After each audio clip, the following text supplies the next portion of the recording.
Gravando. Ok. Então vamos lá, gente. Boa noite a todos. Essa é a nossa aula de reposição. Falta apenas 2 tópicos para a gente encerrar o conteúdo que já havíamos comentado anteriormente. Vamos falar hoje sobre bioenergética e metabolismo e um pouco sobre glicólise e ciclo do ácido cítrico.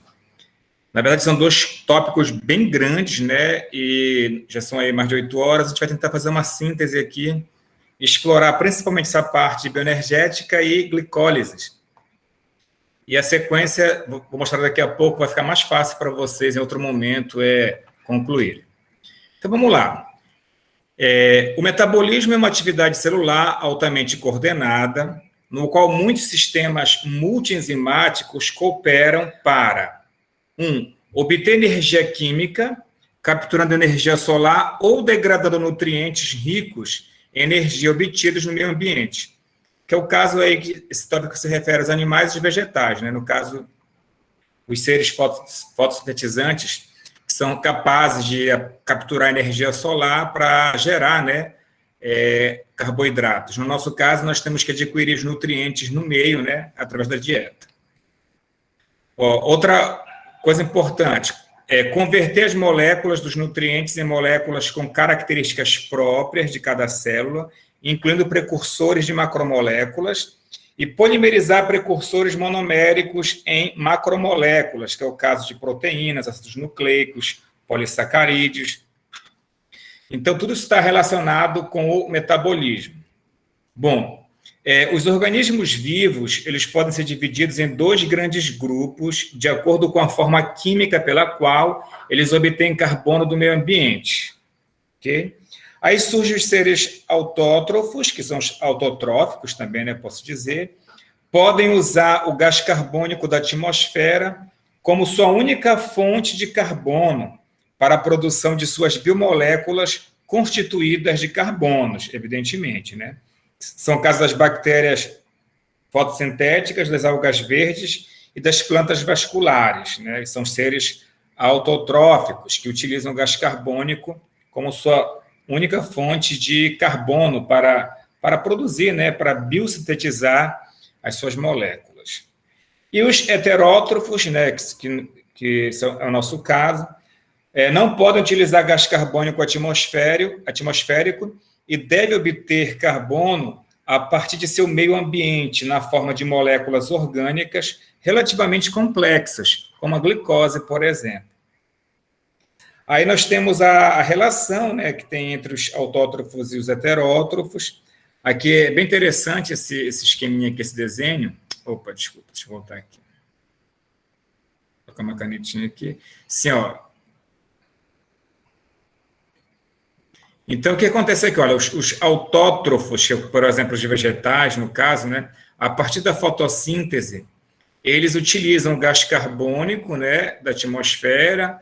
Através das raízes, as plantas abstraem água do meio, e isso, através da luz solar, obviamente, né, que é a fonte de energia da biosfera, eles produzem, convertem isso em produtos orgânicos, tá? E liberam para a atmosfera oxigênio. E os heterótrofos, os animais, por exemplo, se utilizam, né, desses produtos gerados pelos autótrofos, junto com o oxigênio, e expelem para a atmosfera gás carbônico. Então, essa é a relação direta nesse ciclo, né? Como é que o carbono ele circula aqui entre os autótrofos e os heterótrofos. Todos os organismos vivos também requerem uma fonte de nitrogênio, necessária para a síntese de aminoácidos, nucleotídeos e outros componentes. As bactérias e plantas geralmente usam amônia e nitrato como única fonte de nitrogênio. Os vertebrados devem obter nitrogênio na forma de aminoácidos ou de outros compostos orgânicos. Somente as cianobactérias e muitas espécies de bactérias do solo que vivem simbioticamente sobre raízes de algumas plantas são capazes de converter, que no caso é fixar, né, o nitrogênio atmosférico em amônia. Aqui nós temos uma imagem clássica, que é o ciclo do nitrogênio. Por exemplo, as bactérias nitrificantes, elas oxidam amônia em nitritos e nitratos, e algumas bactérias convertem nitrato em nitrogênio atmosférico. A gente vai já discutir isso através do ciclo aqui, ó. E as bactérias Anamox convertem amônia e nitrito em nitrogênio atmosférico. Eu li um pouco rápido porque a gente vai detalhar um pouco aqui a partir do gráfico do ciclo, né? Por exemplo, o que eu li agora no texto é como o nitrogênio circula aqui na atmosfera, na nossa biosfera, no caso, né? Por exemplo, ó, as plantas, elas utilizam o nitrato e as convertem em aminoácidos. E nós, animais, utilizamos esses aminoácidos e fazemos nosso organismo a conversão em amônia. E a amônia, do mesmo jeito, ela retorna, né, para a formação de aminoácidos através das plantas. Aí nós temos também aqui, ó, o nitrogênio atmosférico, ele é absorvido por algumas bactérias fixadoras de nitrogênio. Elas têm a capacidade de converter o nitrogênio atmosférico em amônia, que é utilizado pelas plantas, né? Que fala sobre o texto, que é uma relação simbiótica, né? As bactérias convertem o nitrogênio e fornecem amônia para a planta, e a planta, no caso, através das raízes, elas fornecem o alimento necessário para esses micro-organismos. Então, passei um pouco rápido por aqui, porque isso é uma informação que vocês já na graduação já conhecem bastante, então, eu estou indo bem rápido essa parte inicial, que ela é bem mais simples. Mas vamos lá, o metabolismo. Ó. O metabolismo é a soma de todas as transformações químicas que ocorrem em uma célula ou em um organismo. Ocorre por meio de uma série de reações catalisadas por meio de enzimas que constituem as vias metabólicas. Aí o metabolismo, ele tem duas fases, duas etapas, né? Que até o Dayan comentou na última aula, que é o catabolismo e o anabolismo. O catabolismo é a fase de degradação do metabolismo, na qual moléculas e nutrientes orgânicos, no caso de carboidratos, gorduras e proteínas, são convertidos em produtos finais mais simples, como ácido lático, gás carbônico, amônia, etc. Tá? No processo de catabolismo, que é a degradação, a divisão de moléculas maiores em partículas menores, haverá sempre a liberação de energia. Tá? E uma parte dessa energia ela é conservada na forma de ATP, que vamos ver daqui a pouco muito sobre isso mais à frente nos próximos slides. Tá? Então, uma parte é conservada na forma de ATP e de transportadores de elétrons reduzidos, que é o NADH, NADPH e o FADH2. Tá? O restante da energia, obviamente, é perdido na forma de calor, como em qualquer outro processo. Tá? Bom, então, esse é o catabolismo. Já o anabolismo, que também é chamado de biossíntese, são precursores pequenos e simples que formam moléculas maiores e mais complexas, incluindo lipídios, polissacarídeos, proteínas e ácidos nucleicos. Tá? Então, é exatamente o inverso. Você parte de moléculas mais simples, elas vão se aglutinando, se agregando para formar moléculas mais complexas. Falando de polissacarídeo, nós teremos, então, a união dos monossacarídeos para gerar os polissacarídeos. No anabolismo, necessitam de fornecimento de energia, principalmente na forma de ATP e do poder redutor de NADH, NADPH e o FADH2. Tá? Então, olha só, aqui tem uma imagem bem interessante que faz uma síntese, né, do que eu falei agora há pouco para vocês, que é a relação energética entre as vias catabólicas e anabólicas. Então, esse exemplo ele diz tudo, né? Por exemplo, aqui, ó, no catabolismo, aqui à direita, na cor vermelha, nós temos os nutrientes energéticos, como carboidratos, gorduras, proteínas. E essas macromoléculas, elas vão se fragmentar, vamos ver daqui a pouco, através da ação enzimática, elas se fragmentam, né, através do catabolismo, em produtos finais, em moléculas mais simples. Nesse processo, que nós veremos ao longo da aula daqui a pouco, a forma oxidada NAD+, NADP+, o próprio FAD, eles serão reduzidos, tá, no processo, formando ATP, NADH, NADPH, FADH2, tá? Que é a forma de energia química conservada nessas moléculas, que são transportadores de elétrons, e mais à frente discutiremos bastante a função de cada uma delas, tá? No processo. A questão é a seguinte: para gerar o catabolismo, que é a degradação da molécula, isso ocorre sempre com liberação de energia, que é armazenada na forma desses transportadores de elétrons aqui, essas coenzimas, tá? Agora, para que haja o anabolismo, que é a construção, a síntese, você sempre parte de moléculas menores na construção, como aminoácidos, açúcares, ácidos graxos, bases nitrogenadas. Então, essas moléculas menores serão precursoras. Elas vão se agregar, vão se aglutinar para dar origem a moléculas mais complexas. E para que haja essa construção, essa formação de moléculas mais complexas, é necessário fornecimento de energia. Aí você vai lançar a mão dessas estruturas, essas moléculas aqui, principalmente ATP, NADH e NADPH, que serão utilizados para fornecer essa energia necessária para que essas moléculas sejam, essas macromoléculas sejam construídas no anabolismo. Então, nós temos sempre, olha, a direção, né, mostra que um processo, uma fase é inversa à outra. E todas correspondem e fazem parte do metabolismo celular.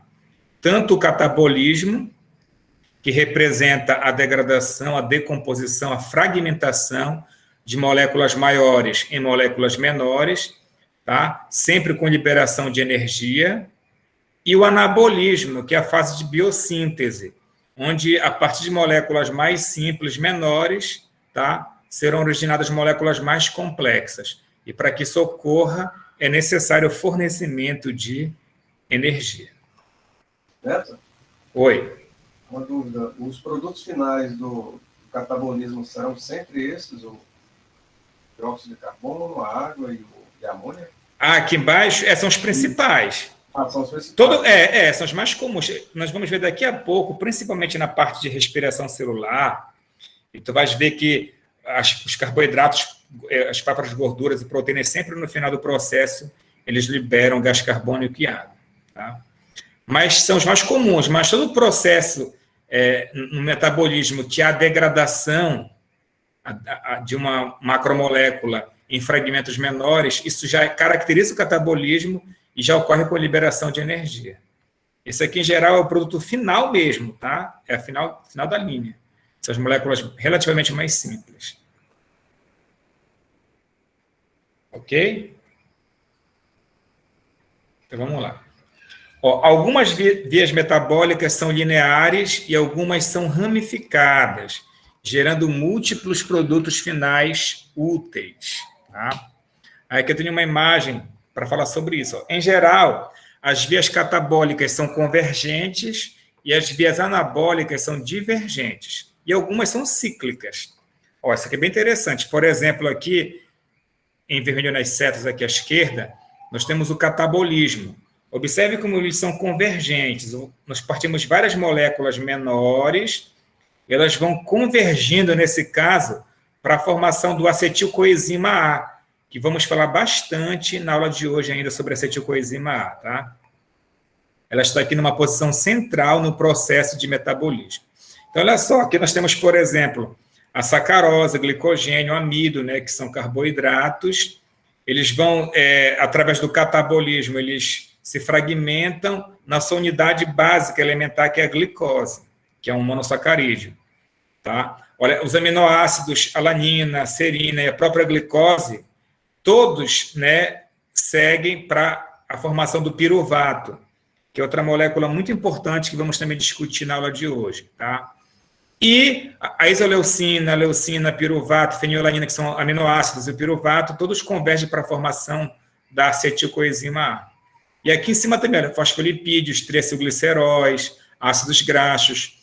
Então, toda essa fragmentação de moléculas mais complexas parte para um ponto só, elas convergem, né? Nesse caso aqui, para a formação de acetilcoenzima A.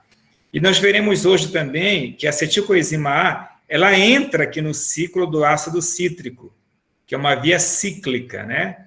Então, ela entra aqui, passa por várias etapas, várias fases, tá? E retorna. Nós temos um formato cíclico, porque as moléculas iniciais do processo sempre são reconstituídas, tá bom? Então, é um metabolismo cíclico, aqui, uma via cíclica. E a própria acetilcoenzima A, ela passa por um processo de anabolismo. Observe que ele é divergente. Por exemplo, a acetilcoenzima A, ela dá origem ao mevalonato, que vai dar origem a uma série de substâncias conhecidas, né? Por exemplo, os isoprenoides, a borracha, pigmentos e carotenoides, os hormônios esteroidais, colesterol, ácidos biliares, ésteres de colesterol. Então, a partir da acetilcoenzima A, ela entra no caminho que a gente chama de caminho mevalonato e se fragmenta, se ramifica, dando origem a diversos produtos em vegetais e animais. E aqui para baixo também, ó, em ácidos graxos que vão se fragmentando em eicosanoides, triacilgliceróis, diacilgliceróis, fosfolipídios e assim por diante. Então, essa imagem é bem interessante para deixar claro, né, que essas vias elas são ramificadas, e no caso, a catabólica, que é o catabolismo, ela é uma via convergente, né, e o anabolismo é uma via divergente, vai se fragmentando, vai se ramificando. E tem as vias cíclicas. Eu acho que o ciclo do ácido cítrico, que é o ciclo de Krebs, é uma das mais, né, importantes. Esse tópico aqui, gente, ó, eu costumo mostrar ele, em geral, para turmas de outros cursos, de biologia, né, que eu dou aula também de bioquímica, mas para vocês, como vocês já viram o mecanismo, a gente iria discutir aqui as reações químicas mais comuns nas células, em bioquímica. Eu vou enviar o slide para vocês, mas esse tópico a gente não vai explorar, tá bom, aqui nessa aula. Vou logo para a parte que eu quero dar mais ênfase, que é justamente a parte que envolve respiração celular. Agora eu vou um pouquinho mais lento, né, que exige um pouco mais de concentração nesse tópico. Aquela parte inicial, eu acredito que a maioria das coisas que eu falei já eram conhecidas de vocês. Até em outros momentos na aula, nossas aulas, já havíamos falado um pouco sobre essa parte de anabolismo, catabolismo, o próprio metabolismo. Então, são conceitos bem assim, tranquilos, e a maioria de vocês já os conhece. Bom, vamos passar para a etapa que vamos com mais um pouco de tranquilidade, que é a glicólise e o catabolismo das hexoses. Então, a nossa aula de hoje, a gente vai se restringir a esse catabolismo das hexoses. Mas se você pegar, evidentemente, um livro de bioquímica, você verá que tu pode estudar o catabolismo, por exemplo, dos lipídios, pode estudar a oxidação dos aminoácidos, uma série de outras reações interessantes do metabolismo. Só que, como nós sabemos, né, não é possível ver tudo.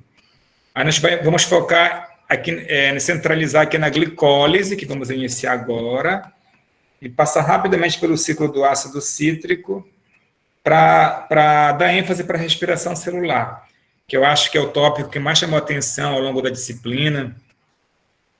Nos próprios seminários se falou muito em energia gerada a partir da glicose. Então, esse é o momento que a gente vai discutir um pouco mais sobre isso. Então, vamos lá. Ó. Gente, a glicose, ela ocupa uma posição central no metabolismo de plantas, animais e muitos micro-organismos. Tá? Então, aqui está a glicose no centro de tudo, uma molécula realmente excepcional.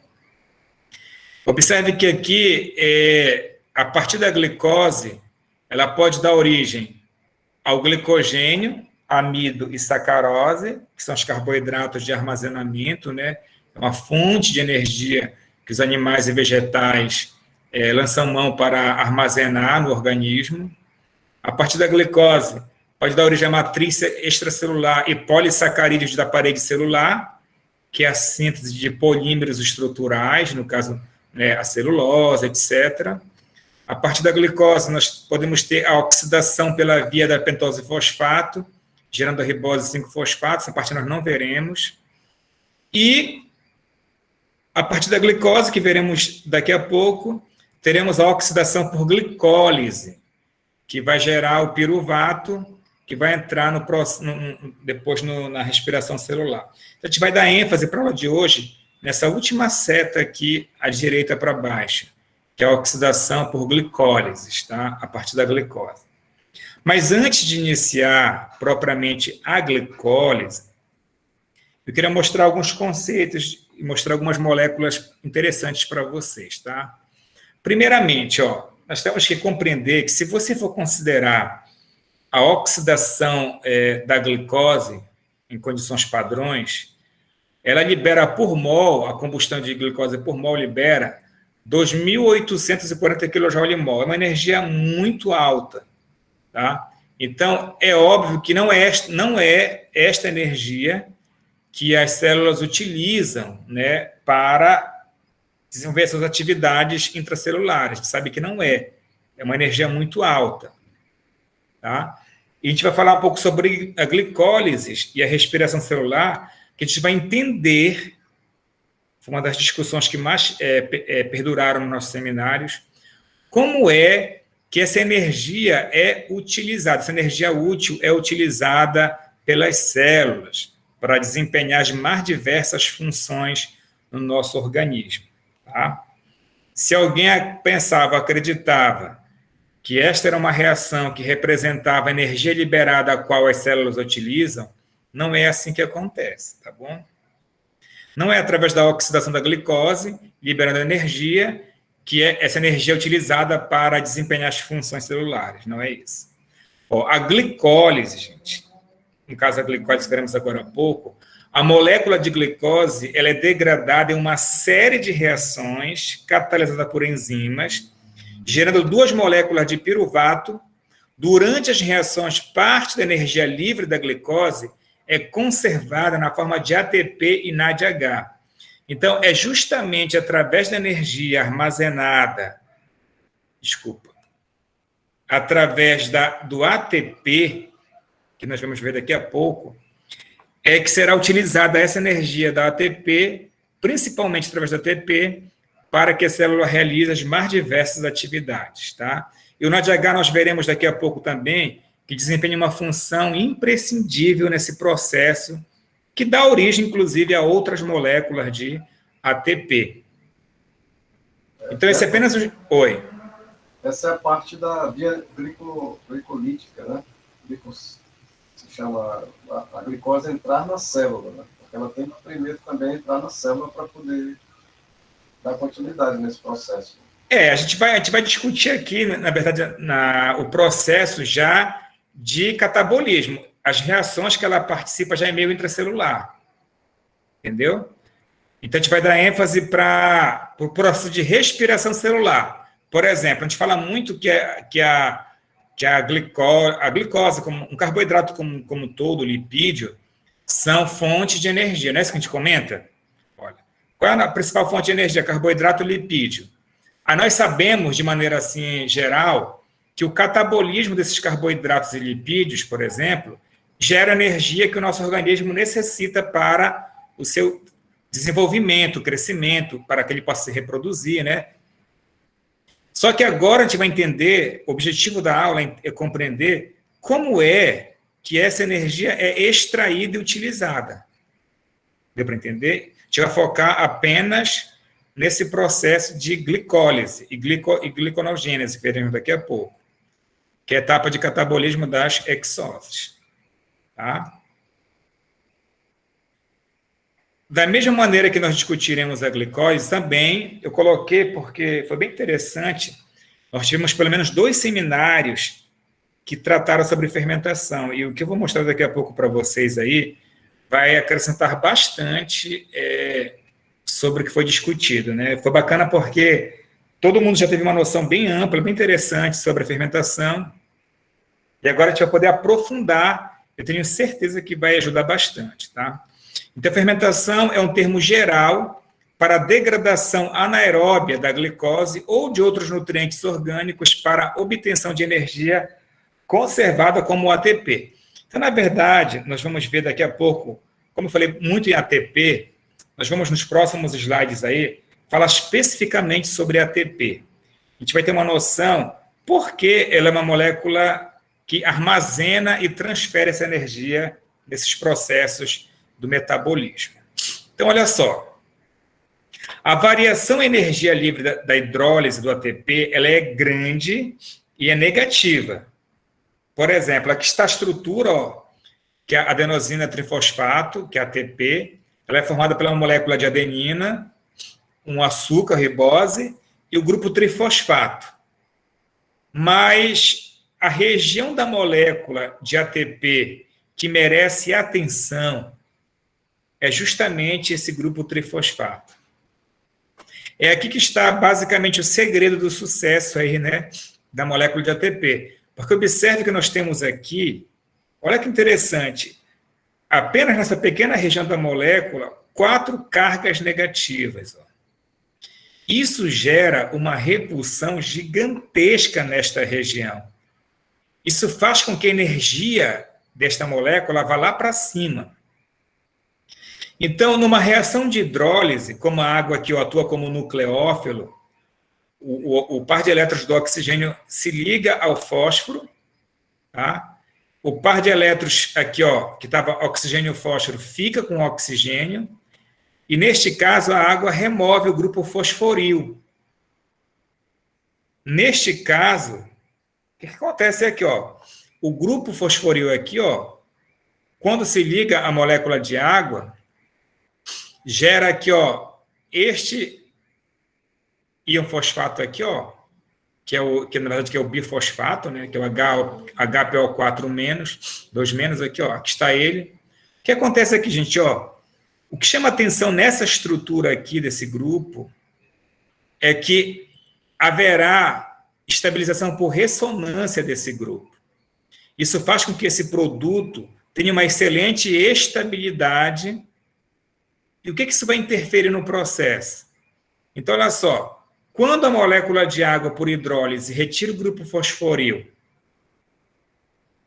eu não terei mais adenosina trifosfato, e sim a difosfato, que a gente chama de ADP. Então, o produto da hidrólise da ATP vai gerar esse grupo aqui fosfato e ADP. Como o produto é estabilizado e é extremamente mais estável que o reagente, a diferença de energia entre reagentes e produtos é alta. Então, olha que interessante. A variação de energia livre aqui é negativa, obviamente, né, porque a energia do produto é muito menor do que a do reagente, e a diferença é relativamente grande. Tá? Então, por isso que aqui diz que a variação de energia livre para a hidrólise do ATP ela é grande e é negativa. E esse valor de 30,5 kJ/mol é para condições padrões. A nível celular, esse valor tende a ser muito maior. Então, realmente, a energia que a ATP libera na hidrólise ela é uma energia alta. Mas veremos daqui a pouco algo semelhante que fizemos para a glicose. Mas poucas transformações bioquímicas vão utilizar essa energia liberada pela hidrólise para realizar processos bioquímicos. Na prática, veremos daqui a pouco, não é essa energia que a ATP libera na hidrólise que será fornecida para os processos bioquímicos ocorrerem no meio celular. Tá? É tanto que diz aqui o título aqui, ó, transferência de grupos fosforil e ATP. Então, veremos daqui a pouco que a ATP ela vai realmente atuar ativamente no processo metabólico, transferindo o grupo fosforil, e não diretamente hidrolisando e liberando energia, como mostra essa reação química. Tá? Mas, além da ATP, gente, outras moléculas orgânicas fosforiladas também têm uma característica semelhante na sua hidrólise. Por exemplo, ó, a hidrólise do fosfoenopiruvato, que é o PEP, também é outra molécula que, quando sofre hidrólise, seguida de tautomerização, libera uma quantidade muito alta de energia. Ó. Então, além do PEP, nós também temos o 1,3-bisfosfoglicerato, né? Que também, na sua hidrólise, libera 49,3 kJ/mol, é outro exemplo de molécula. Também temos a hidrólise da fosfocreatina, que é outra molécula que tem o fosforil, e quando ele é liberado através da hidrólise, há uma liberação muito alta de energia também, ó, nesse caso 43 kJ/mol. E deixa eu ver se tem mais alguém aqui. Ok. Sim, então, além do ATP, outras moléculas importantes participam de processos bioquímicos, né, a partir da sua hidrólise. Nesse caso do ATP especificamente, quando o ATP sofre uma hidrólise e libera aquela quantidade de energia, alguns processos são beneficiados. Por exemplo, alguns processos onde algumas proteínas específicas absorvem, né, essa energia liberada na hidrólise de ATP, esse aumento de energia faz com que algumas proteínas elas mudem as suas conformações, né? Isso é muito utilizado na parte de contração muscular e de outras atividades biológicas. Mas a contribuição mais relevante da ATP fornecendo energia é através da transferência de grupos e não através de uma simples hidrólise.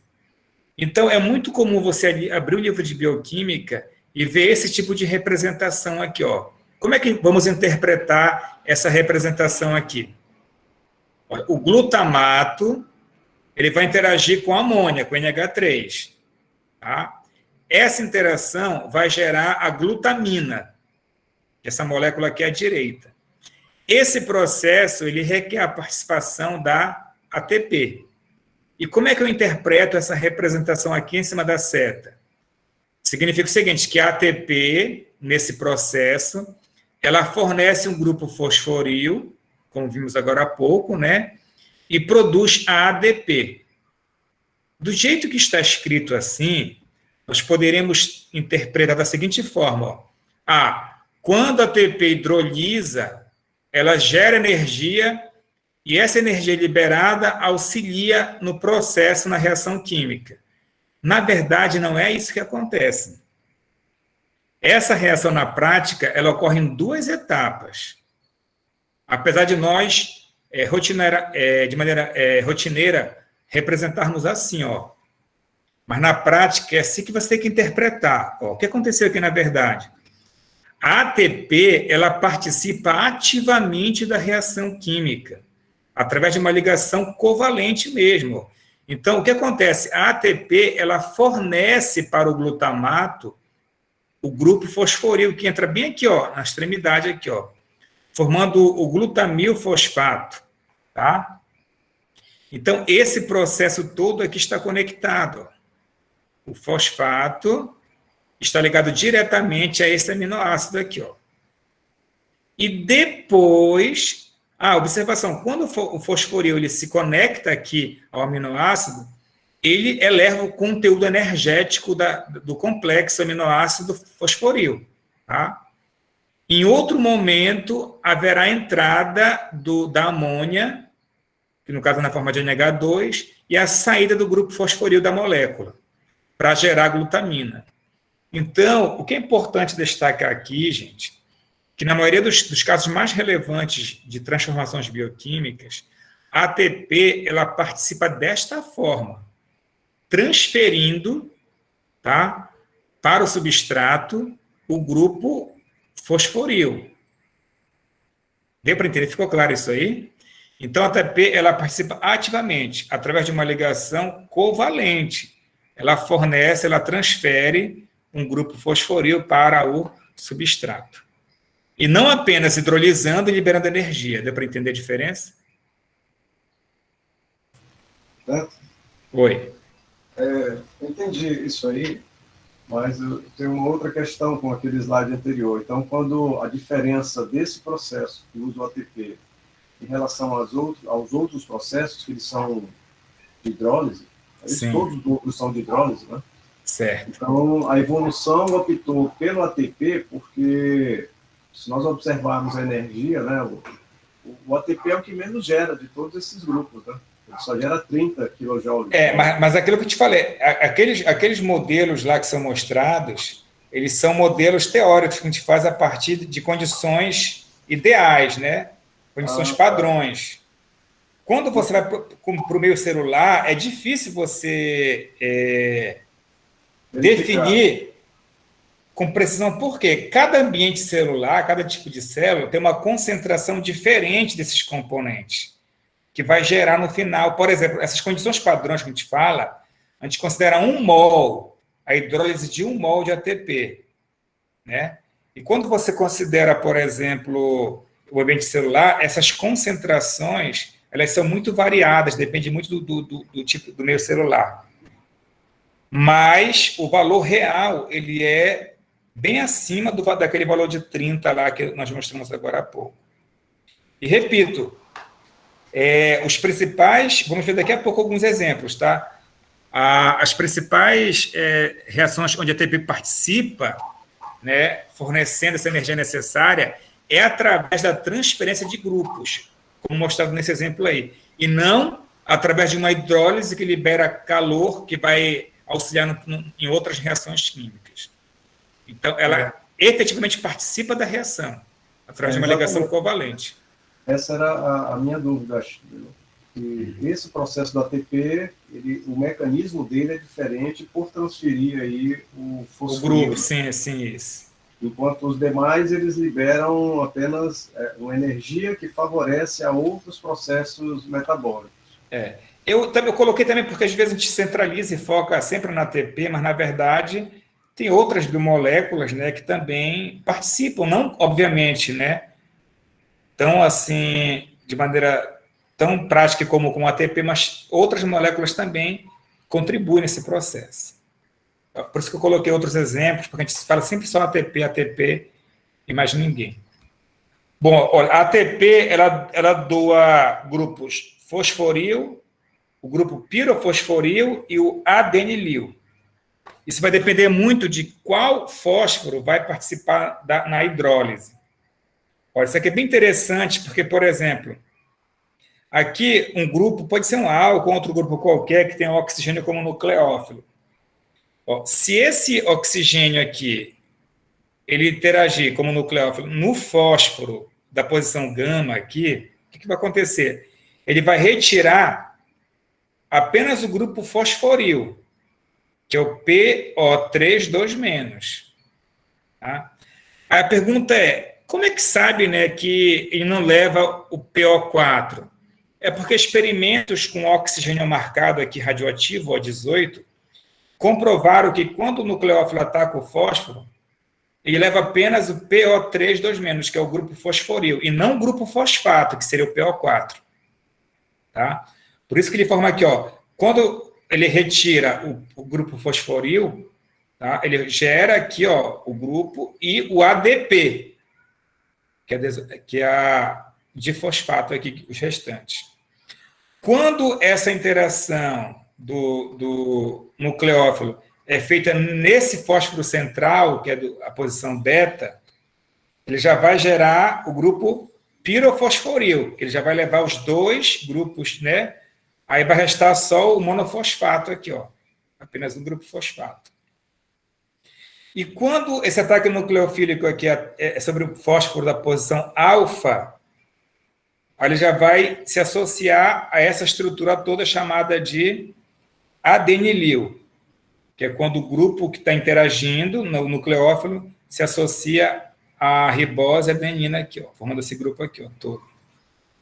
Então, é só para vocês verem que cada fósforo presente na ATP pode sofrer esse ataque nucleofílico, né, de um bom nucleófilo, nesse caso aqui é o oxigênio.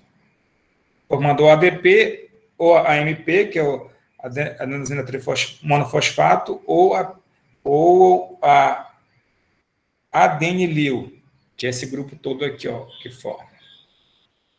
Ok? Então, essas três possibilidades, elas podem e devem ocorrer. Sim. Bom, a gente falou, eu coloquei esses slides aí, que nós falamos especificamente sobre ATP, porque ela vai ser agora o centro do debate, tá? Nós vamos falar agora um pouco sobre a respiração celular, para que possamos realmente compreender, né, de fato, aí, como ela é formada e como ela é utilizada no processo metabólico. Gente, a respiração celular, vamos ver daqui a pouco, ela possui 3 fases. Tá? A primeira dela nós vamos detalhar, que é a glicólise, que veremos agora.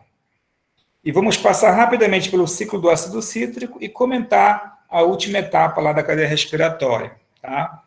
que é a etapa mais complexa, que é um capítulo muito longo do livro. Tá? Mas vamos lá.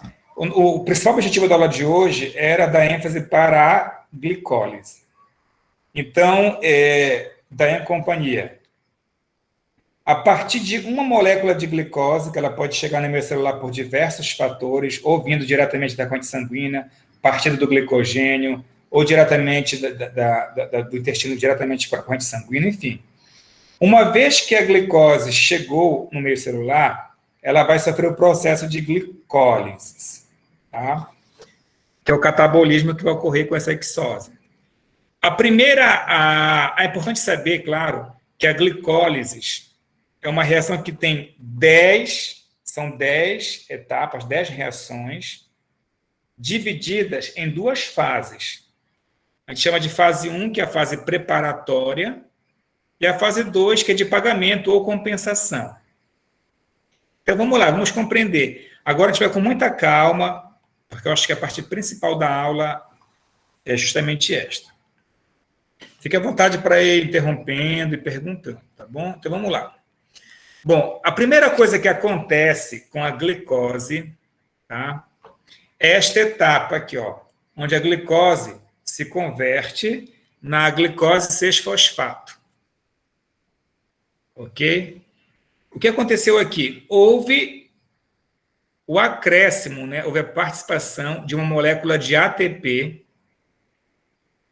onde a molécula de ATP transfere, vimos agora há pouco, né? Um grupo fosforil nesta posição aqui, ó. Se dá para vocês verem que eu estou apontando. Pega aqui o laser. Ó, aqui está a molécula de glicose, né? Na posição 6, nós temos uma hidroxila. E é nesta posição que a ATP vai transferir um grupo fosforil para a glicose, formando a glicose 6-fosfato.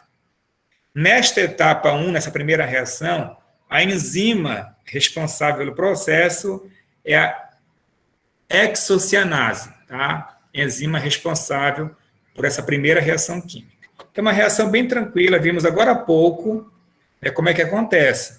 O oxigênio atua como nucleófilo, ataca o fósforo, né, e retira o grupo fosforil. Muito bem.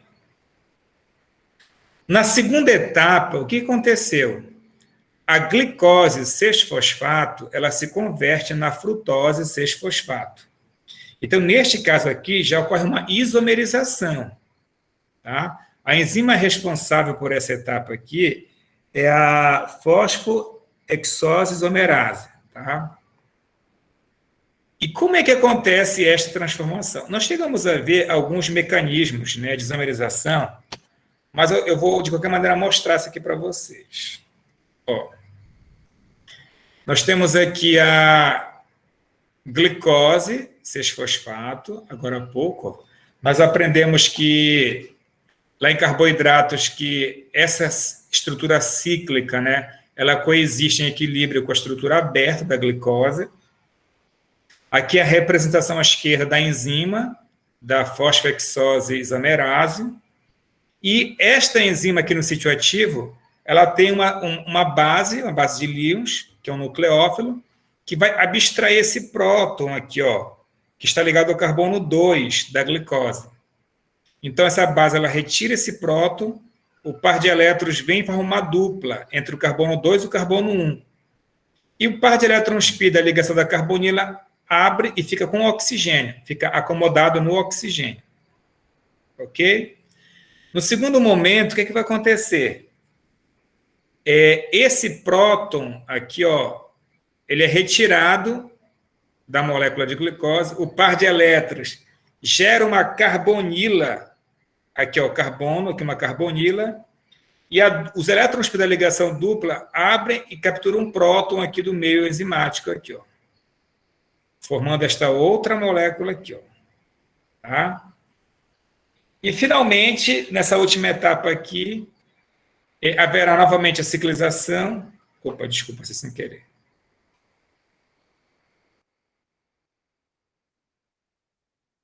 E essa ciclização a gente já estudou, né? É uma reação clássica de um álcool com uma cetona. Tá? Aqui, ó, carbono de uma cetona com hidroxila vai ciclizar e formar frutose 6-fosfato. Então, é dessa maneira, gente, que haverá a ciclização.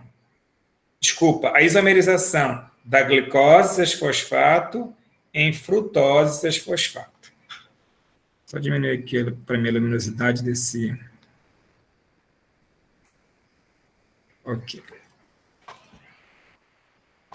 Então, vamos lá. Recapitulando aqui, primeira reação química. A glicose, através da transferência de grupo fosforil da ATP, ela se converte em glicose 6-fosfato. Depois, ela sofre uma isomerização, né? E vai de glicose 6-fosfato para frutose 6-fosfato. Muito bem. A frutose 6-fosfato, ela vai interagir com outra molécula, é a segunda molécula de ATP que está participando nessa primeira fase, que é a fase preparatória. Então, a ATP novamente vai transferir um grupo fosforil para a molécula de frutose 6-fosfato, e essa transferência ela vai entrar nessa hidroxila aqui, ó, nesta posição, formando a frutose 1,6-bifosfato, que é essa estrutura bem aqui, ó. Tá? Então, a segunda molécula de ATP participa, fornecendo o grupo fosforil. Muito bem. Você sempre acompanha aqui, ó, a enzima que está participando da terceira etapa aqui, está aqui, ó, é a fosfofrutocianase 1. Ok.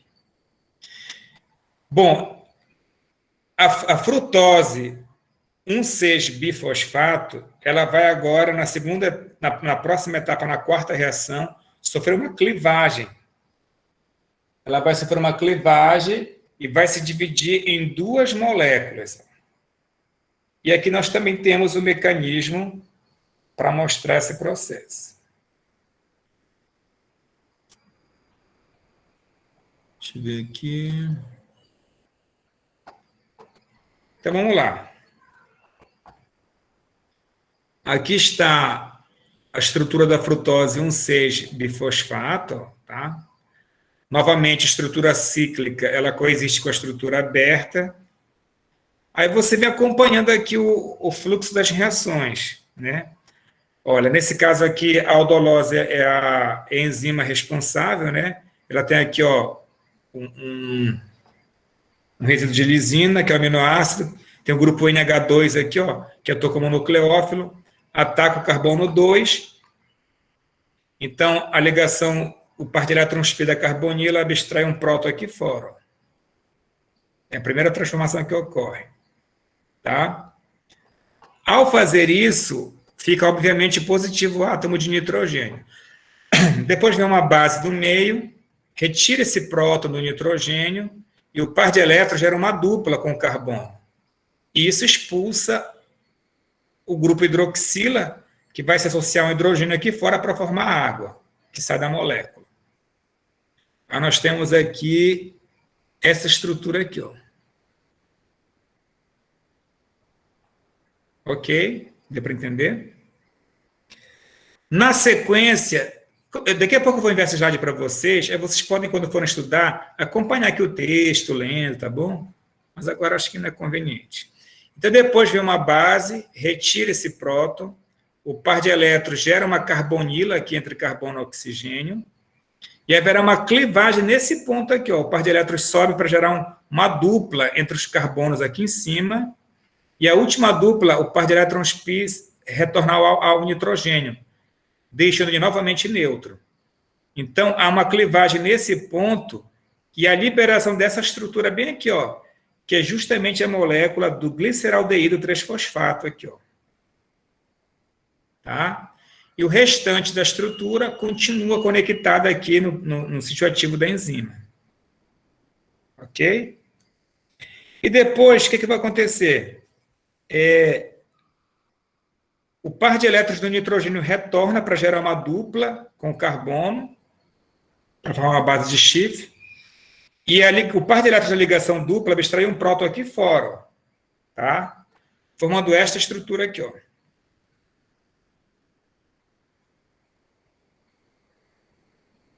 Deu para entender até agora? Ou está muito confusa essa história aí?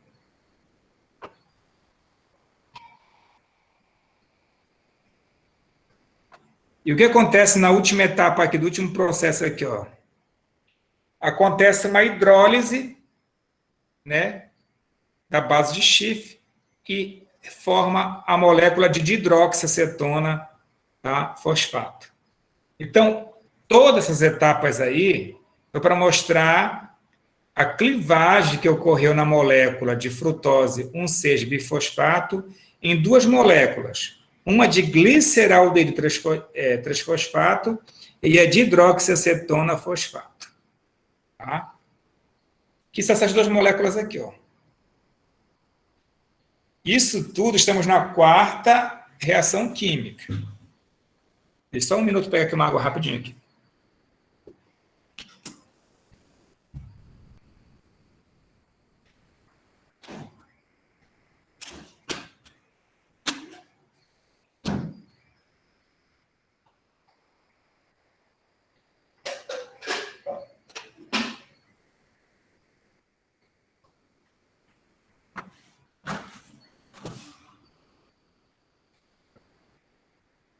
Então, vamos lá. Então, nós temos aqui na quarta etapa, nós temos o gliceraldeído 3-fosfato e a dihidroxiacetona fosfato. Tá? Na quinta e última etapa da primeira fase, que é a fase preparatória, o que vai acontecer aqui, ó? Deixa eu botar bem aqui, tá bem aqui, ó. A dihidroxiacetona, ela vai dar origem a outra molécula de gliceraldeído 2-fosfato. Deixa eu ver aqui o mecanismo. Deixa eu ver se este aqui.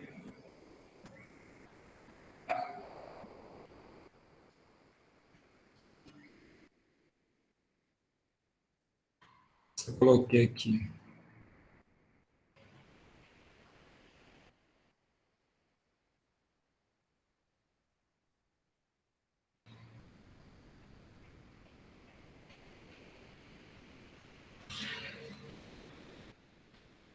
Acho que não está aqui, não.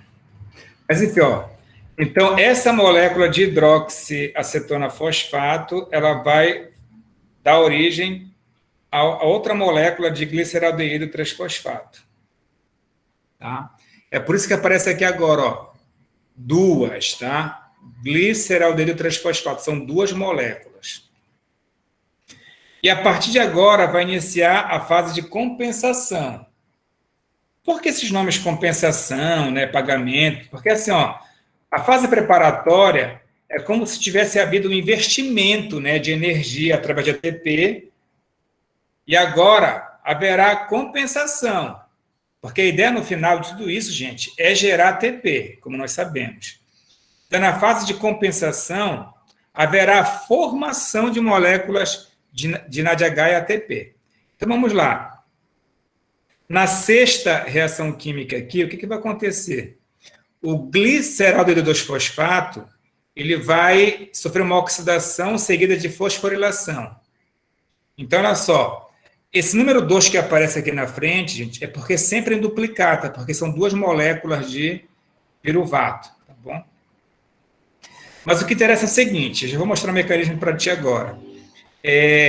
Há uma oxidação, né, o NAD+, ele é reduzido a NADH e oxida o gliceraldeído 3-fosfato em 1,3-bifosfato-glicerato.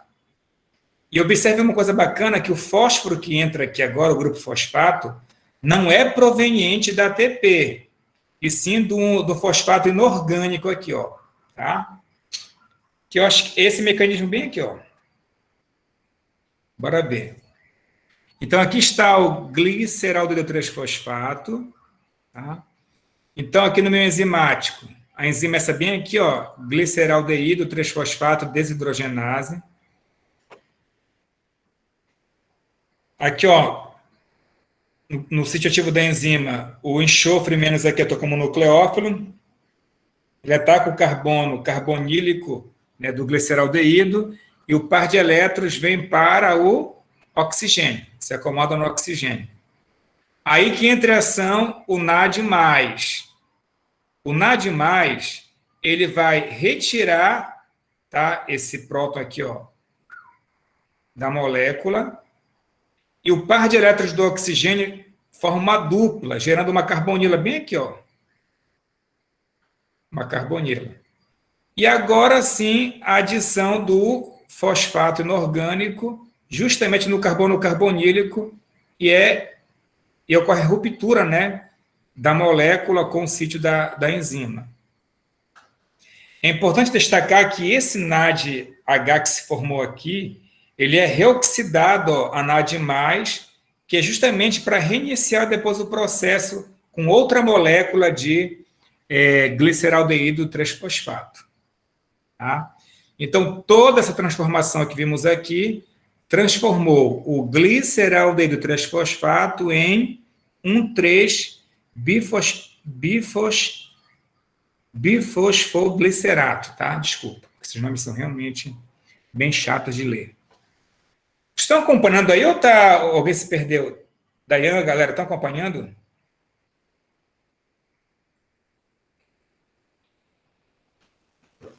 Acompanhando a lógica aí, né? Porque assim, os detalhes... Memorizar que não dá, né? Não, ninguém vai memorizar. Isso aí, o objetivo aí é que você acompanhe o raciocínio do que está acontecendo, né? Claro que depois, com mais calma, vocês vão ler com mais calma, ler mais de uma vez, né, no livro, mas não dá para ir mais lento, porque é muita coisa. Mas a ideia geral é essa, né? O gliceraldeído 3-fosfato, ele dá origem ao 1,3-bifosfoglicerato. Isso é interessante porque a gente acaba treinando um pouco de mecanismo também, né? Mostramos bem aqui, ó, tá? Formou 1,3-bifosfoglicerato, sempre formando duas moléculas. Na etapa de número 7, que é a próxima reação, vai surgir a formação de duas moléculas de ATP, porque agora a ADP, tá? Ela vai retirar o grupo fosforil, para formar a ATP. Tá? Foi exatamente esse grupo aqui, ó, fosforil retirado. Lembrando que é sempre de 2 em 2, porque são duas moléculas de piruvato que se formam, sempre em duplicado. Então, o 1,3-bifosfoglicerato se transformou no 3-fosfoglicerato, que é essa molécula bem aqui, ó. Tá? Então, por isso que é a fase de compensação, ó, já está começando a aparecer os frutos, já estão surgindo duas moléculas de ATP. Lembra que lá na primeira fase foi gasta as duas moléculas de ATP, agora já surgiram duas aqui, ó, tá? O que vai acontecer agora? O 3-fosfoglicerato vai se transformar no 2-fosfoglicerato. O que aconteceu aqui, gente? Ó, se você olhar para as estruturas, houve um rearranjo interno aqui, ó, né? Se você for numerado aqui do carboxilato, 1, 2, 3. O carbono 2 estava ligado à hidroxila e o carbono 3 ao O-fosforil aqui, ó, né? E agora, ao contrário, o carbono 2 está ligado ao fosforil e o carbono 3 à hidroxila. Essa transformação ocorreu aqui, ó, o mecanismo. Então, o 3-fosfoglicerato, aqui no meio enzimático, né? O nitrogênio aqui atua como nucleófilo, abstrai o próton e o par de elétrons rapidamente se liga ao grupo fosforil já aqui, ó. Captura o grupo fosforil, gerando 2,3-bifosfoglicerato. Aqui está. E numa sequência muito parecida, o outro nitrogênio vem e retira o grupo fosforil de baixo e o oxigênio abstrai um próton do meio. Então, na verdade, só mudou de posição, tá? Então, no carbono 2 era OH, ele passou para o carbono 3. No carbono 3 era O, grupo fosforil, agora é o inverso, tá? Então, estamos bem aqui nessa etapa, na reação de número 8. Neto? Oi. Então, um ponto aí. Essa questão da duplicata aí, ela surge porque você tem o ataque de 2 ATPs, aí eles vão formar sempre... Não, é assim, porque olha só, aqui, Deixa eu voltar aqui. Na quarta fase, na quarta reação da primeira fase, formou uma molécula de gliceraldeído e uma molécula de hidroxiacetona, não é isso? Esta molécula de hidroxiacetona, ela se transformou em outra molécula de gliceraldeído. Então, a partir dessa reação da quinta etapa para frente, são 2 moléculas de gliceraldeído que participam, são 2. Para não ficar repetitivo, só você coloca o número 2 aqui, Então, é tudo duplicata, entendeu? Entram 2 grupos fosforis, 2 NAD+, porque sempre para 2 moléculas de gliceraldeído. Por isso que é sempre de 2 em 2. Okay. Tá? E até o final vai de 2 em 2. Tá? Estamos bem aqui. Então, agora, o que vai acontecer com a molécula do 2-fosfoglicerato aqui, Ela vai sofrer uma desidratação aqui, Sai bem desse ponto aqui entre o carbono 2 e 3, uma molécula de água, Essa hidroxila sai com esse hidrogênio, gera uma ligação dupla, Desidrata, sai água, gera uma dupla. Formando fosfoenopiruvato, que é essa molécula bem aqui, Tá? E, finalmente, olha só que legal, vai entrar novamente mais 2 moléculas de ADP, né, porque são 2 de piruvato dessa molécula aqui, que, novamente, vão retirar esse grupo aqui fosforil para formar outras 2 moléculas de ATP. E formou, finalmente, o piruvato, sempre na quantidade de quantos formaram de piruvato? 2. Então, aquela passagem que muitos colegas no seminário mostraram que parecia tão rápida. Olha, a glicose, através da glicólise, né, se converte no piruvato, ponto final.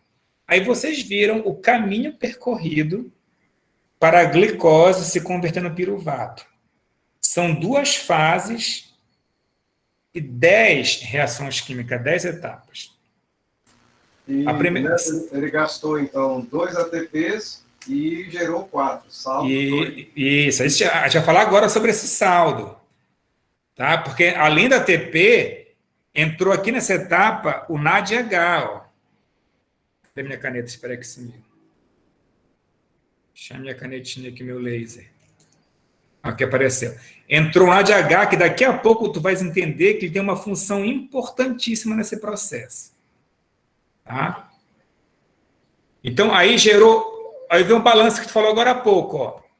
Nós tínhamos uma molécula de glicose, aí foi utilizado, lembra, na primeira fase, 2 de ATP, 2 de NAD+, total 4 de ADP e 2 de fosfato inorgânico. Toda essa galera que está antes da seta foi a quantidade que foi inserida no processo. E que está após a seta é a quantidade de que foi formada no processo. O que se formou no processo? 2 de piruvato, 2 de ADP, 2 de NAD+, 2 de H+, 4 ATP e 2 de água. Aí, quando você coloca lá no balanço, né, antes e depois, você cancela 2 de ATP com 4 de ATP, 2 de ADP com 4 de ADP, e esse é o resultado líquido. Então, o que se formou no final da glicólise? Uma molécula de glicose deu origem a 2 de piruvato, 2 de NADH, 2 íons H+, 2 de ATP e 2 de água. Então, o foco está bem aqui, 2 de NADH, principalmente, e 2 de ATP. Então, olha só, tudo isso que nós vimos até agora, essas 10 reações, foi para transformar uma molécula de glicose em 2 de ATP. Cada uma de glicose gera 2 de ATP. Deu para entender?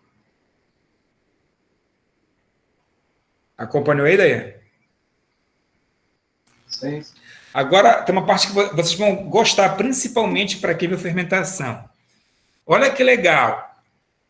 Essas 2 moléculas de NADH, elas vão sofrer oxidação e vão voltar a ser NAD+, tá? Isso acontece, gente, na mitocôndria. Então, mais à frente, vamos ver daqui a pouco, essas moléculas de NADH, as 2 que se formam na glicólise, elas necessitam serem oxidadas a NAD+, justamente para o NAD+, continuar reduzindo outras moléculas para não parar a glicólise. É fundamental, repito, vou dar ênfase, é fundamental que essas 2 moléculas de NADH sofram oxidação e regenerem o NAD+, tá certo? Isso acontece na mitocôndria. A cadeia de transporte de elétrons conduz esses elétrons para o seu destino final, que é o oxigênio. Então, nós temos o seguinte, ó, as 2 moléculas de NAD+, vão interagir, né, com 2 de H+, o oxigênio, na respiração aeróbia, né, formando 2 de NAD+, e 2 de água. Então, são essas 2 moléculas de NAD+, aqui, que vão estar presentes novamente no outro ciclo da glicólise. Ficou claro isso aí?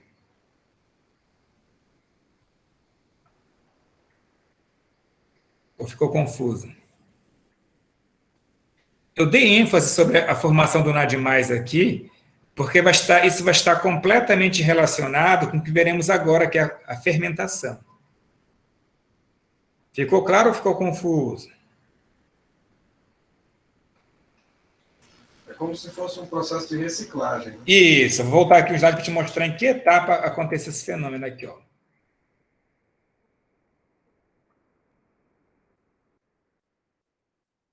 É isso, a palavra é essa mesmo. Bem aqui, ó, atenção. Deixa eu ver aqui.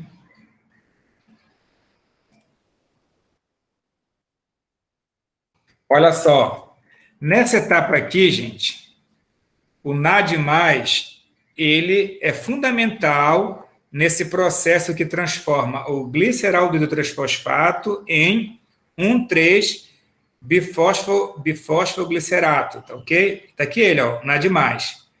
Essa transformação gera um NADH, ok? Lá no final, esse NADH ele tem que ser oxidado para reconstituir o NAD+, para que essa etapa 6 continue acontecendo. Deu para entender?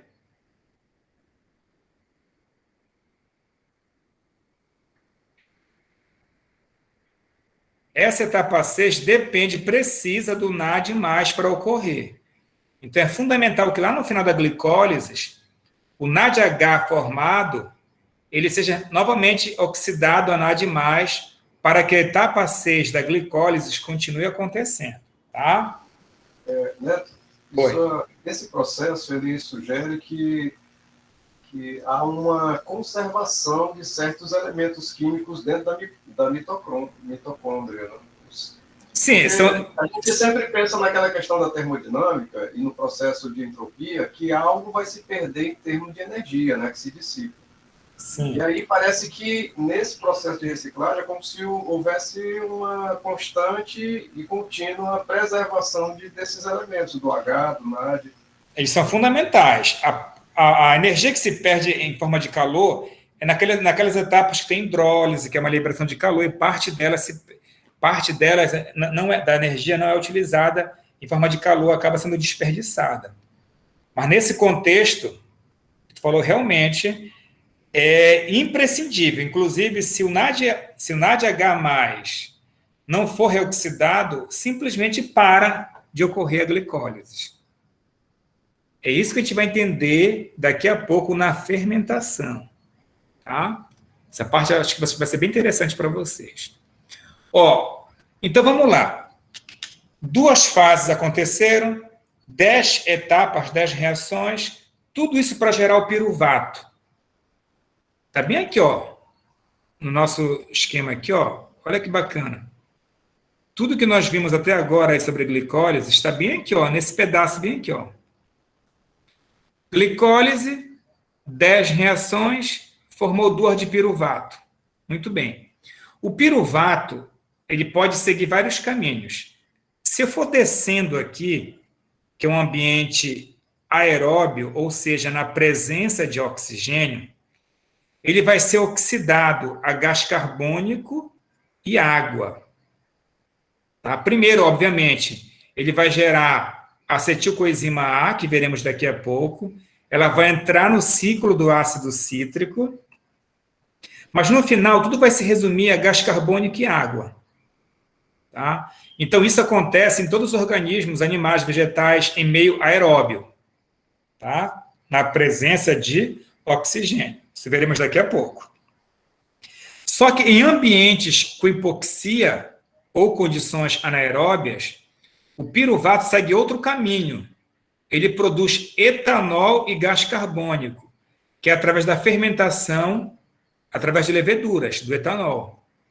Ou o piruvato, em condições anaeróbias também, pode gerar o lactato, que é a fermentação até o lactato no músculo, em contração vigorosa, nos eritrócitos e algumas outras células que não possuem a mitocôndria. Cada um desses nós veremos agora. Tá bom? Deu para entender esse esqueminha aí? Qual é o próximo passo? Para onde vai se destinar o piruvato? Se o ambiente tiver com hipoxia pouco oxigênio ou na ausência de oxigênio, nós teremos fermentação alcoólica ou lática.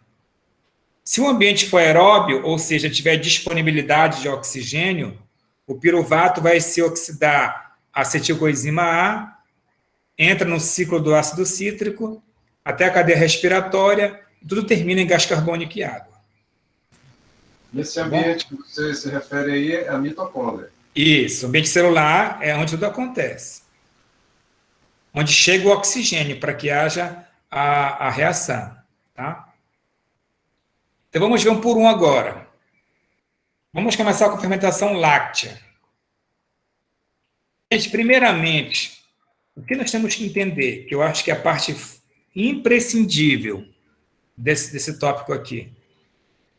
Por que é que alguns micro-organismos, algumas espécies, promovem a fermentação?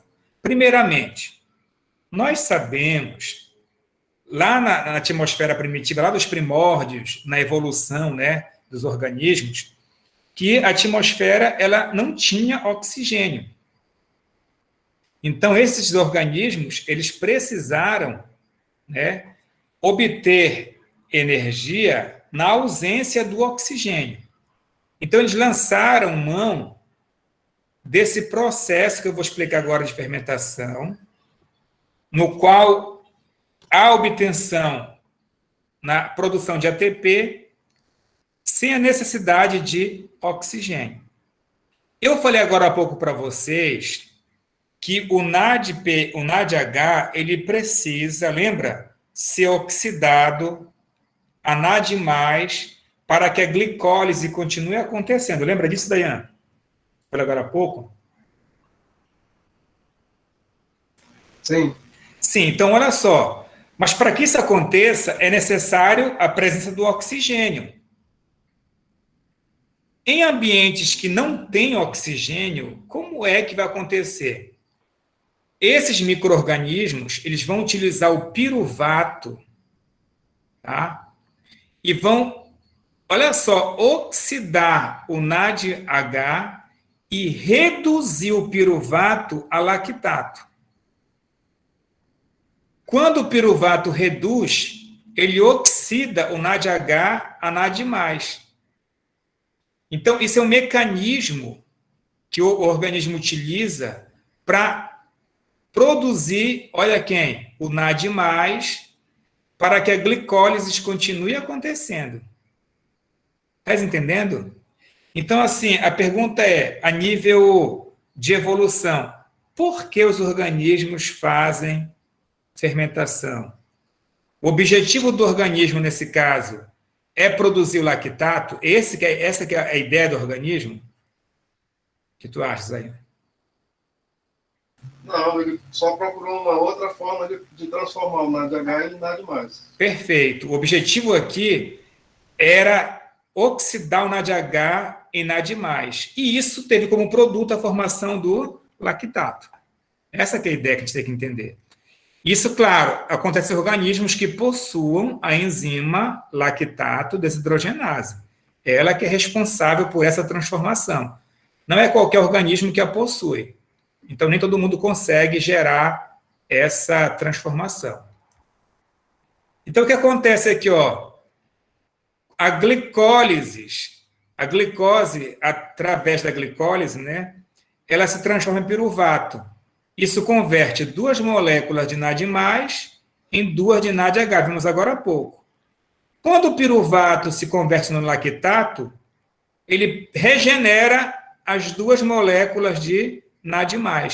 E a reação continua acontecendo e aquelas 2 moléculas de ATP continuam se formando. Dessa maneira, esses organismos produzem ATP na ausência de oxigênio. Entenderam? Entendeu? Eu acho que essa parte é muito importante ter essa... Isso tem um custo, né, Neto? Mas... Oi? Mas isso tem um custo energético. Em que relação... Não, porque, por exemplo, para esses organismos, em geral, são organismos que isso não acontece no organismo multicelular, que existe uma demanda energética muito maior, entendeu? São em micro-organismos. Ora, essa aqui é a fermentação lática, né? A fermentação alcoólica, por exemplo, aí vai ter a presença de outra enzima, que é a piruvato descarboxilase e a álcool-desidrogenase. Também é um processo extremamente conhecido e importante, inclusive economicamente, né? O piruvato, pelo mesmo motivo aqui, viu? O piruvato, ele vai, através desta enzima que tem a coenzima TPP e o cofator magnésio, o piruvato, ele vai ser transformado no acetaldeído, isso ocorre com liberação de gás carbônico, e depois o acetaldeído, ele vai reduzir até etanol e oxidar o NAD+, que lembra do objetivo da fermentação, vai oxidar o NADH em NAD+. Então, essa reação é bem interessante aqui. Olha, o TPP lá, que é a coenzima, é a tiamina pirofosfato. Ela que está covalentemente ligada à enzima, né? Que é justamente a enzima piruvato descarboxilase. Então, esta tiamina pirofosfato, ela tem esse grupo aqui, que é o anel de tiazol, onde a transformação ocorre. Tanto que na hora de mostrar o mecanismo, a gente não costuma escrever a molécula inteira. Aqui está, ó, o anel de tiazol. A primeira coisa que acontece com esse anel aqui é que ele perde esse hidrogênio aqui, ó, na forma de um próton, deixando o carbono carregado negativamente. Esse carbono negativo que atua como nucleófilo e ataca o carbono aqui do piruvato. A ligação dupla da carbonila abre e captura um próton aqui fora, tá? Formando essa estrutura aqui embaixo, tá?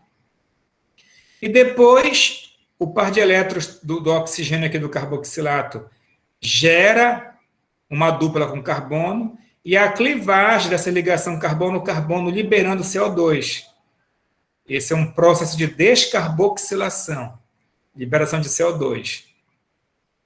Aí gera uma dupla aqui entre os 2 carbonos, tá? Que é essa dupla aqui embaixo, ó, e o par de elétrons vem para o nitrogênio, deixando ele neutro, eletricamente neutro. Depois o nitrogênio devolve o par de elétrons, a dupla abre e gera uma carbonila aqui em cima. Tá? Desculpa, a dupla abre, o par de elétrons fica com um carbono aqui, ó, um carbânio, ó, bem aqui negativo. Tá bem aqui, ó. E depois, esse carbono negativo captura, abstrai um próton do meio, ó, formando essa estrutura aqui. E, finalmente, vem a separação, ó. O próton sai, o par de átomos gera uma carbonila, e a clivagem dessa ligação, liberando o acetaldeído. Tá? Então, esse mecanismo aqui é justamente esse aqui, ó. A transformação do piruvato em acetaldeído.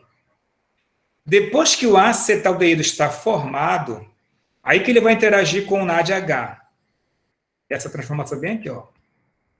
Ó, aqui no leito, aqui, ó, no sítio ativo da enzima, o zinco tem uma importante função aqui, ó. Ele vai polarizar a ligação aqui carbono-oxigênio. Aí, olha só, aí vem o hidrogênio do NADH. O NADH fornece o hidrogênio para o carbono e esse par de elétrons vem e captura um próton aqui fora, formando o etanol. Então, desta maneira, o NADH oxida a NAD+. O acetaldeído reduz a etanol. Essa transformação bem aqui, ó. Lembrando, o organismo executa essa função justamente com a finalidade de oxidar o NADH em NAD+, para que a glicólise continue ocorrendo e gerando ATP, que o organismo vai precisar como fonte de energia. Então, isso que é a fermentação alcoólica. Tanto a fermentação alcoólica quanto a fermentação láctica, nós sabemos que são muito utilizadas, né, pelas indústrias de fermentação da bebida alcoólica, panificação, uma série de outras aplicações na indústria de alimentos. Ficou claro isso aí, Daiane e companhia?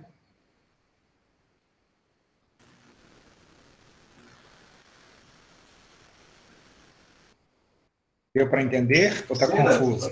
Eu tenho uma dúvida só sobre o seguinte. Então, isso aí ocorre, por exemplo, no nosso organismo aqui, né?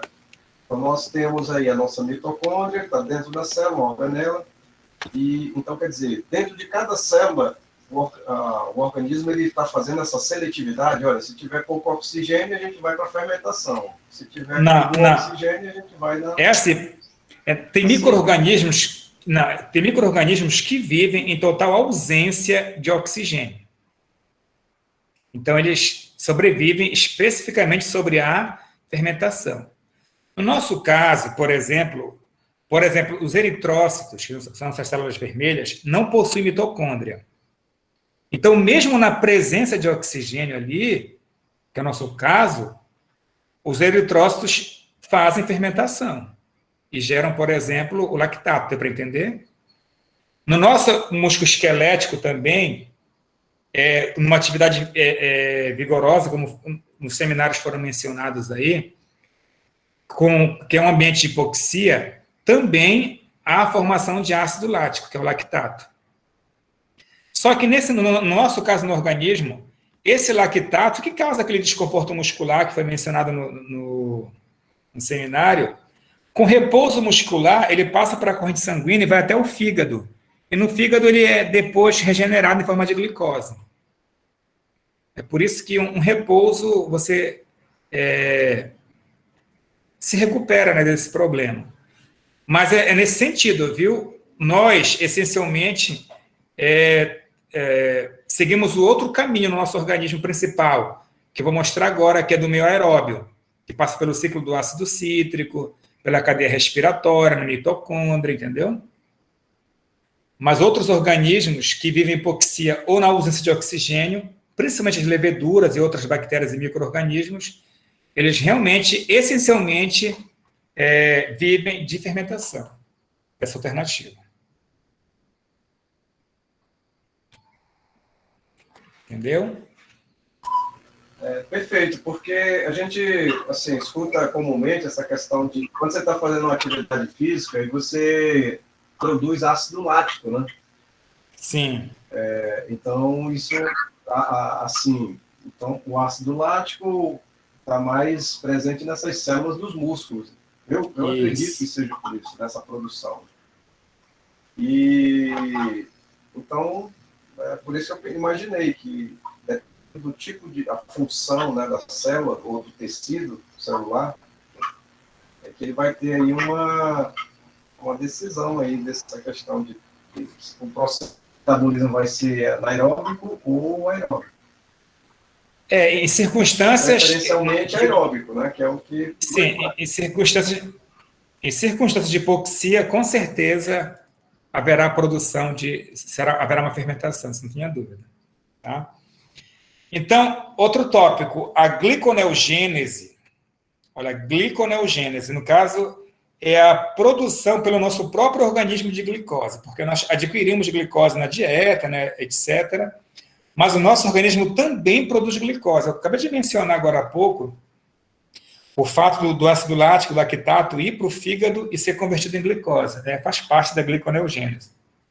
Então, a gliconeogênese ela converte em glicose o piruvato e os compostos relacionados com 3 ou 4 carbonos. Ocorre em todos os animais, vegetais, fungos e micro-organismos, e a gliconeogênese e a glicólise são vias idênticas, correndo em direções opostas, embora não compartilhem várias etapas. Você vai mostrar que, por exemplo, em várias circunstâncias, se você não estiver bem alimentado e necessitar, por exemplo, de glicose, o nosso organismo ele pode usar o estoque de glicogênio e, se for necessário, ele lança mão dessa habilidade do organismo de gliconeogênese, que o organismo, por vários mecanismos, produz a glicose no nosso organismo, que é usada depois, né, pelo metabolismo.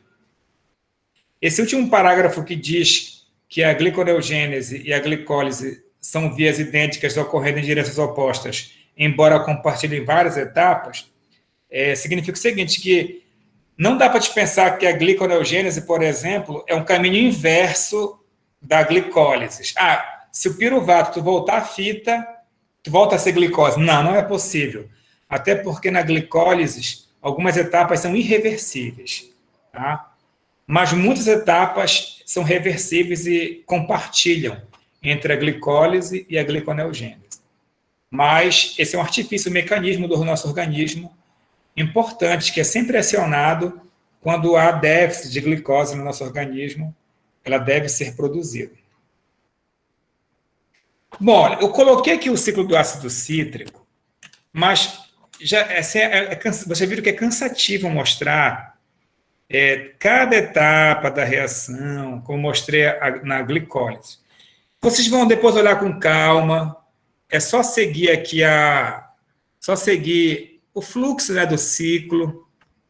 Eu vou só fazer alguns comentários, depois você pega o livro que o Dayan colocou no grupo, tem detalhado o que acontece em cada etapa. Essa própria imagem que eu vou enviar para vocês aqui, ela mostra em cada quadro desse aí o que está ocorrendo, né, em cada etapa que está acontecendo. Então, depois você tem condições totais de acompanhar, tá bom? De entender. Eu vou só fazer alguns comentários sobre o ciclo do ácido cítrico para não ficar muito cansativo, porque realmente é muita informação. Então, olha assim, o ciclo do ácido cítrico, ele inicia aqui com acetilcoenzima A e com oxaloacetato. Então, eles vão interagir aqui e vão seguir. Aí forma o citrato, que é o ácido cítrico, propriamente dito. Aí vem se transformando aqui, ó. São várias transformações que depois você vai ver com calma, tá? Eu só vou dar ênfase aqui no início para a formação da acetilcoenzima A, que ela é uma molécula extremamente importante no metabolismo. Então, olha só. O piruvato que nós vimos agora há pouco na glicólise, ele se converte em acetilcoenzima A. Ele interage com a coenzima A, tá? Com liberação de CO2, é uma descarboxilação aqui, ó, sai o CO2, e o grupo acetil vai interagir com a coenzima A, para formar o acetilcoenzima A. Isso tem a participação do NAD, né, NAD+, que vai reduzir, tá, provocando a oxidação aqui do piruvato, ok? A gente costuma simplificar a coenzima A, escrever coenzima A, Mas a estrutura dela é bem interessante. Aqui está, bem complexa. Ó. Aqui está a coenzima A. Tem uma base nitrogenada, adenina, uma ribose, fosfato, esse ácido pantotênico aqui no meio destacado, a beta-mercaptoetilamina aqui, ó, que é o grupo tiol bem aqui. Então, essa estrutura toda é da coenzima A. Desculpa. Da coenzima A. Que quando ela interage com o grupo acetil, ó, tá em azul aqui, eu represento assim, ó, acetil S-coenzima A. Então, de maneira simplificada, a gente sempre escreve assim, mas é bom vocês conhecerem a complexidade que é a molécula acetilcoenzima A, tá? Então, é essa acetilcoenzima A que provém, a partir da oxidação do piruvato, ela se forma e ela entra no ciclo do ácido cítrico, tá? Que vocês depois podem ver com calma cada transformação. O importante é o que forma no ácido cítrico, no ciclo do ácido cítrico, tá? Nós vamos ter, no balanço final, 2 moléculas de gás carbônico são formadas, NADH 1, 2, 3 de NADH, 1 de FADH2 e 1 de ATP. Olha, esse é o balanço de uma rodada, né? Um giro do ácido cítrico. Cada uma molécula de acetilcoenzima A que entra no ciclo do ácido cítrico, após uma rodada, vai gerar essa quantidade, 2 de CO2, 3 de NAD+, 1 de FADH2 e 1 de ATP. Aí você pergunta, poxa, só 1 de ATP, né? Carambas! Mas nós veremos que daqui a pouco as moléculas de NADH e FADH2 também vão originar outras moléculas de ATP na outra fase da respiração celular. Tá? Antes disso, a expressão respiração, por quê, gente? A palavra respiração, no senso comum nosso, é o nosso ato de inspirar oxigênio e expirar gás carbônico. A nível bioquímico, a respiração celular é a entrada de oxigênio na célula e a produção e saída de gás carbônico da célula. Aí isso a gente chama de respiração celular, tá bom? E aqui no ciclo do ácido cítrico, gente, ó, ocorre a formação de gás carbônico, que é justamente o gás carbônico produzido na respiração celular, que é o qual nós expiramos depois, tá? Ó, para finalizar, eu coloquei essa imagem que eu achei ela bem, não é para ainda o último slide, mas bem interessante, que eu acho que cada aluno tem que ter na sua cabeça esse resumo, que são os 3 estágios da respiração celular. O primeiro estágio, olha só, o primeiro estágio, nós vimos, gente, só isso aqui, olha que interessante. Nós vimos apenas isso aqui, ó. Lembra de hoje? Só isso aqui, ó.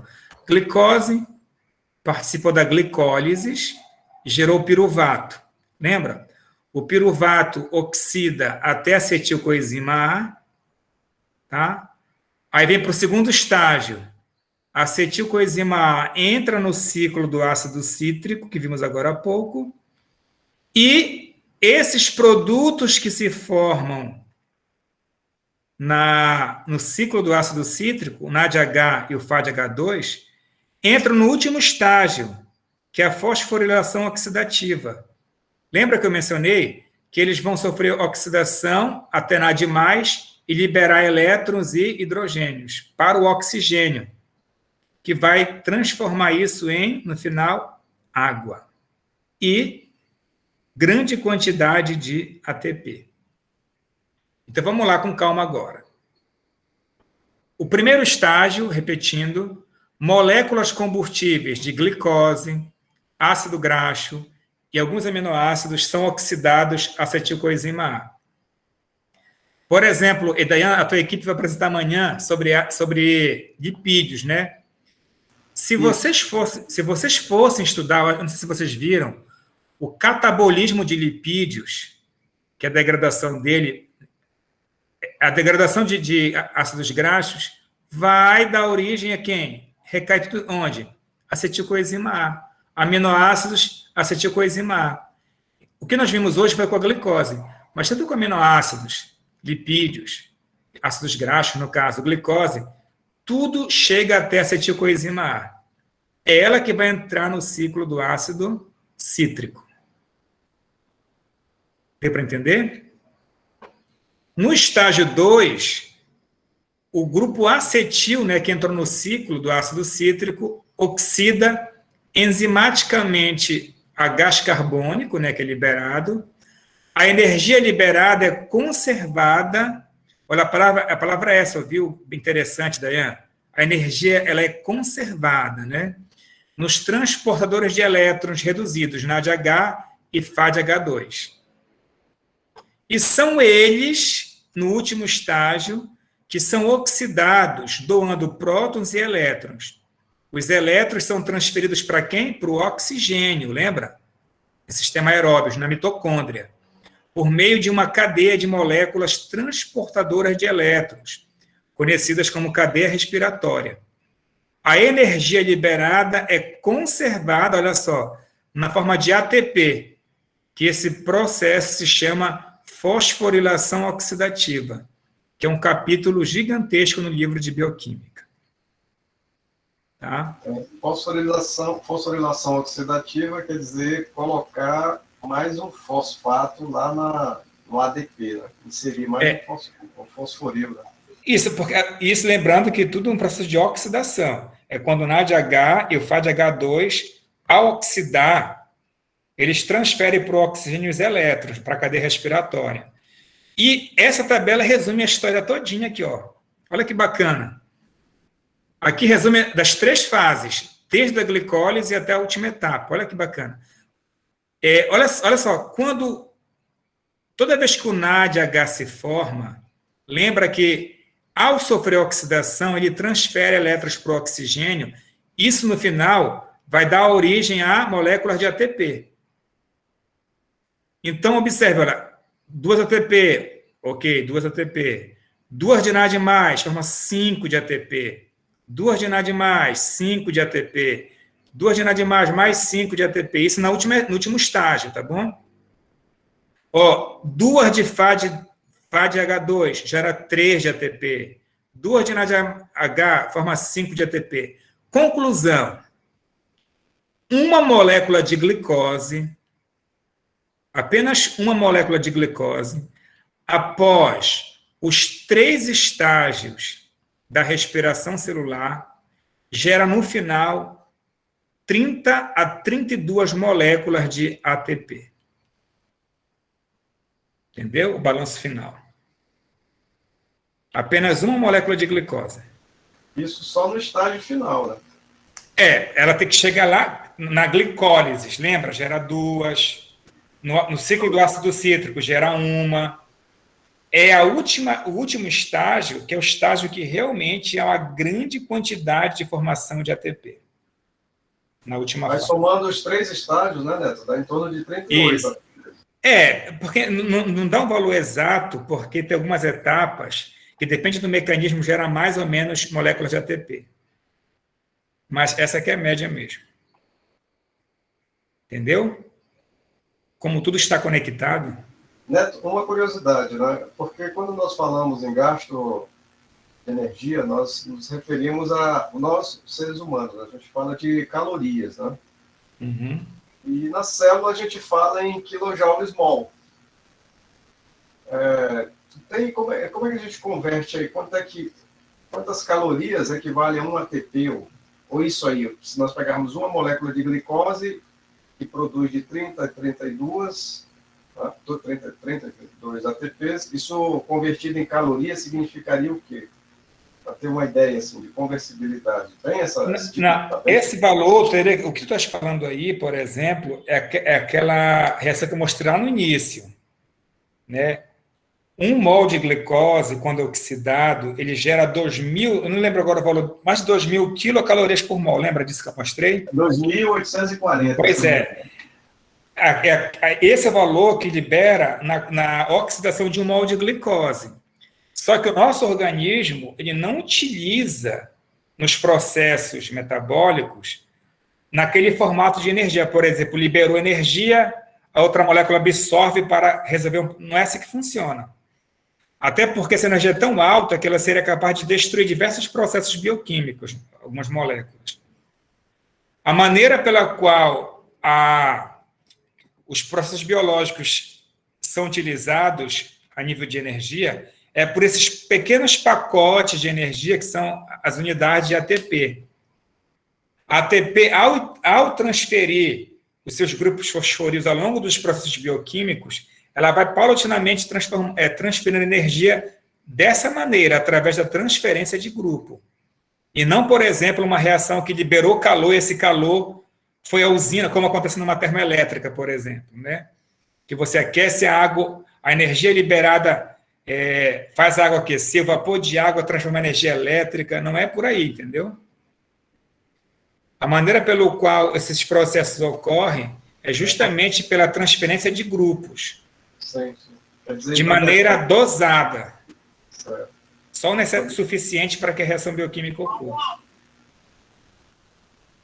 Quer ver? Dá o pause aí, Dé, que eu vou abrir aqui a câmera, dá o pause na aula, já terminou no caso, né, aqui. O pause não, tu desliga a gravação.